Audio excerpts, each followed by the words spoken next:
और बरसा ऋतु लग जायो और बिखरी राई गेल की फिर हरी हरी हरि आयो।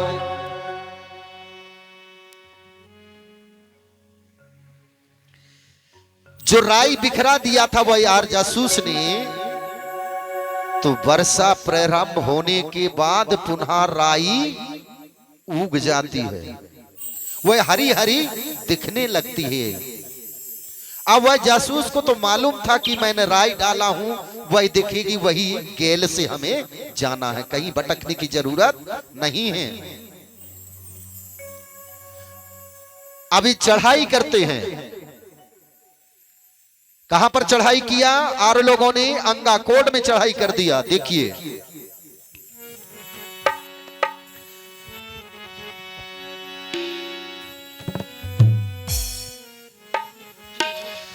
अरे हरी हरी राई देख मुस्काए, देख मुस्काए,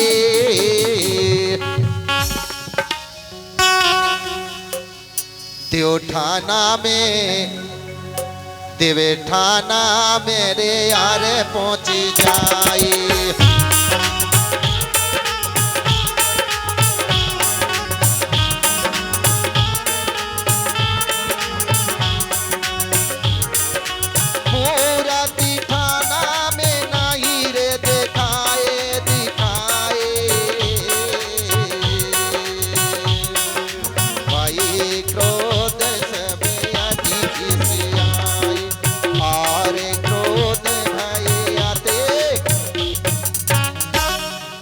अब वो जासूस के ऊपर भड़क गए।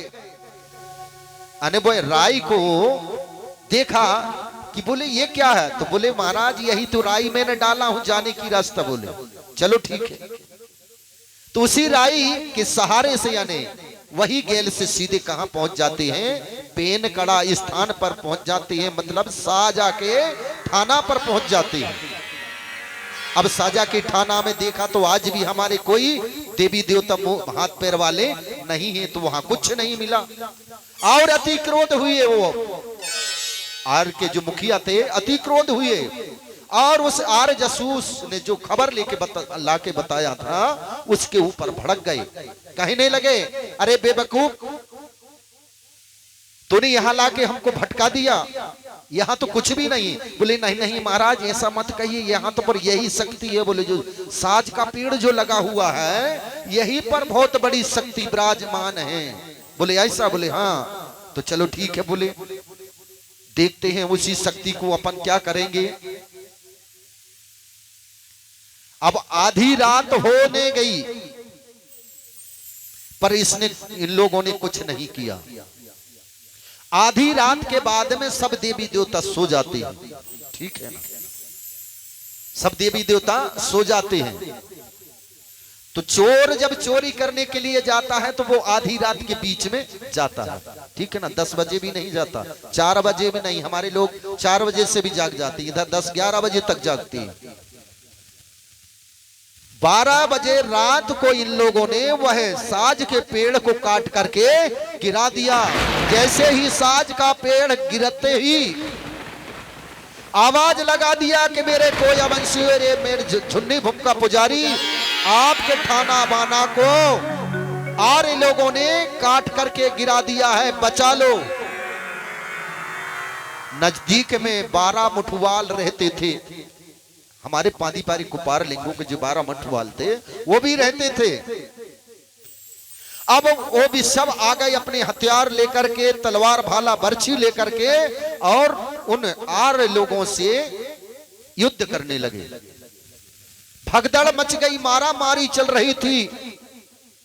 आर लोग कई कट गए, खूनों की नदियां बहने लगी,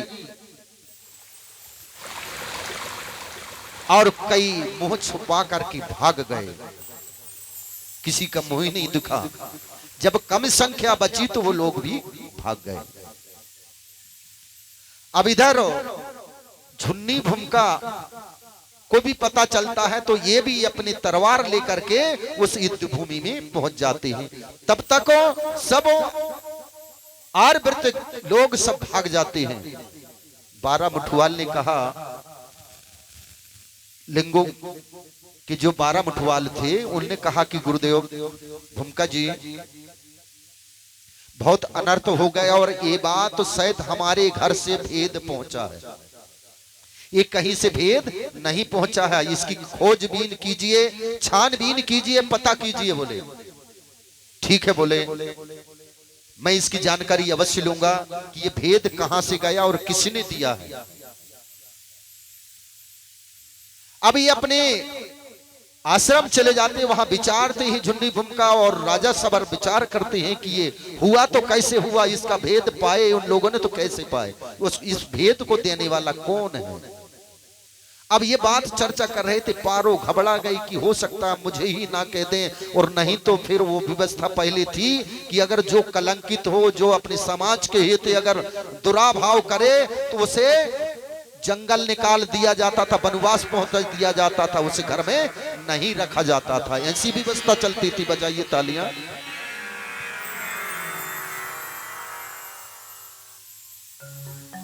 और उधर फिर से तैयारी होती है। उसी दिन वहां पर भी तैयारी होती है कि अब जो उनके जो भूमिका है, राजा है, अब उनको ही खत्म कर दिया जाए तो ना रहेगी बांस, ना बजेगी बांसुरी। बजा दीजिए तालियां।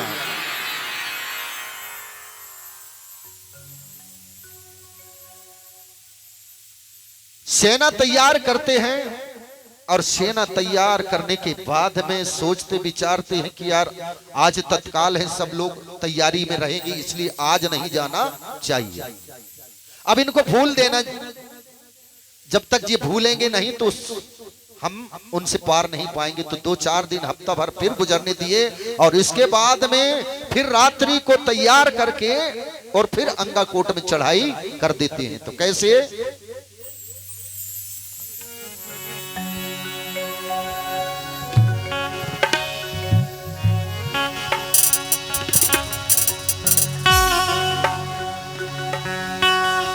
अंगाकोट में चढ़े द चढ़ाई,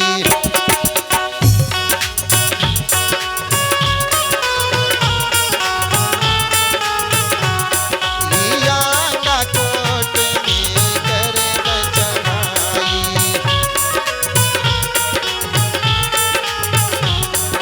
जो मेरे भोमे का सोत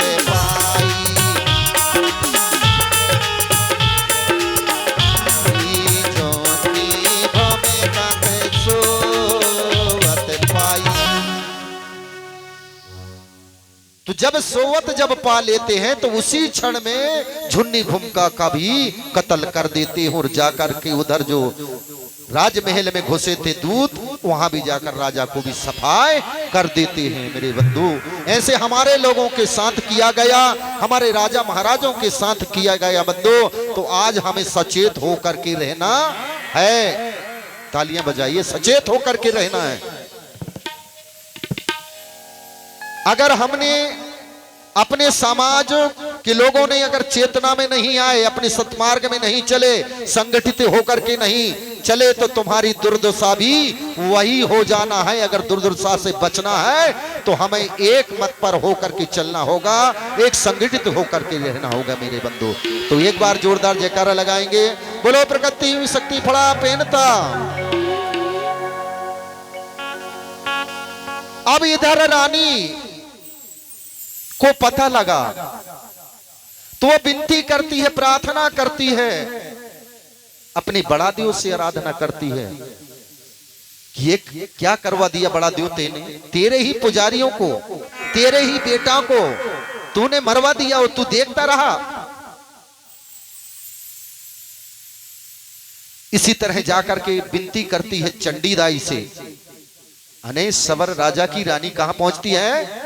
चंडीदाई के थाना पहुंचती है और चंडीदाई के थाना में जाकर के कहती है कि हे चंडीदाई, अब तू ही मुझे सहारा दे, तू जैसी चंडीदाई है मुझे भी चंडी रूप दे दे, चंडी की शक्ति दे दे, तो मैं भी जाकर के मुन्नो और जासूसों से युद्ध करूं, उन्हें पराजित करूं और हमारे गोंडवाना भुइया में जय जयकार खुशियां लहराऊं। तो चंडी दाई ने रानी को शक्ति दी। तो वहां पर अर्जी विनती क्या कर रही थी, कैसे अर्जी विनती मांग रही थी?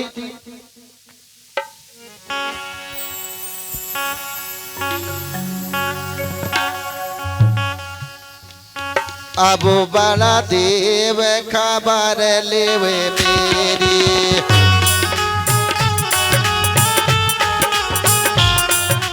अब बड़ा देव खबर लेवो मेरी,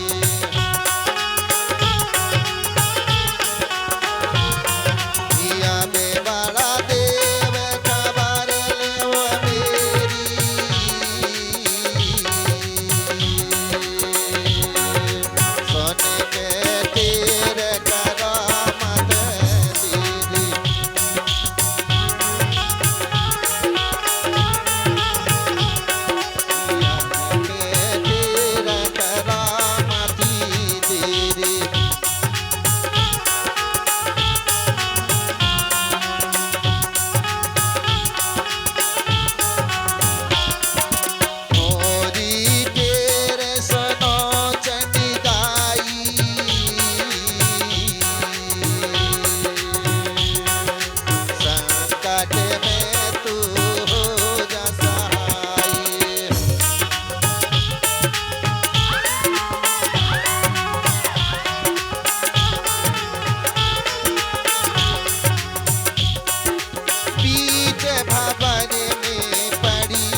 इस तरह से चंडी दाई को आराधना प्रार्थना करती है। तो चंडी दाई उनको शक्ति देती है और उन्हें चंडी दाई का ही रूप दे देती है। तो वह वहां से रानी अपने घोड़ा में सवार होकर के हाथ में तलवार लेके कमर में कटार खौंच करके उन आर्य लोगों के दल पर पहुंच जाती है।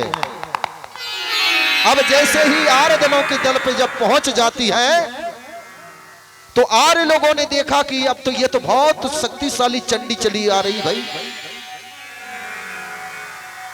लेकिन वो कहते हैं कि हम भी हार नहीं मानेंगे। जब कोई आ रहा है लड़ने के लिए तो हम भी उस युद्ध में खड़े हो जाएंगे और उससे सामना करेंगे।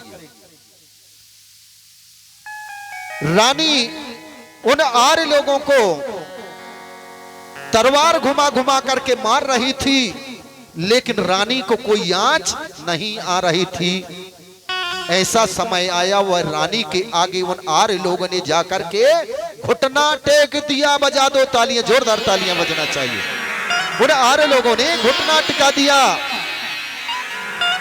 कि महारानी क्षमा कर दो, हम तुम्हारे अब राज में नहीं रहेंगे, निकल करके हम चले जाएंगे हमारे देश को।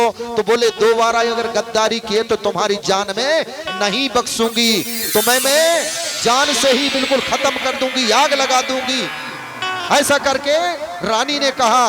तो मेरे बंधु रानी की कहना मान करके सब ने अपनी काला मुंह करके और अपनी अपनी डेरा पर भाग गए। इधर रानी की जो बेटी थी, राजा सबर की जो बेटी थी, कौन थी? शिविरी। और उधर झुन्नी भूमिका की बेटी पारो थी। तो वह गीत हमारे जो पारो से कहती है रानी, तो उसी का गीत है कि बड़ा देव काहे बताई दई मेरी पारो। वह गीत को अमर Sai Dhruve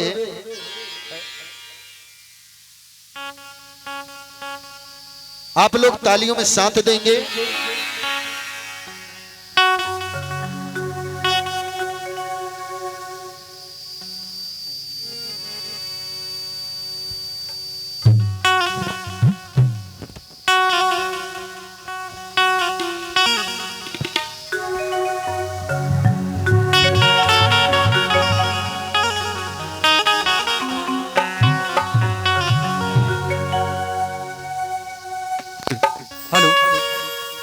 hello hello hello कि पहले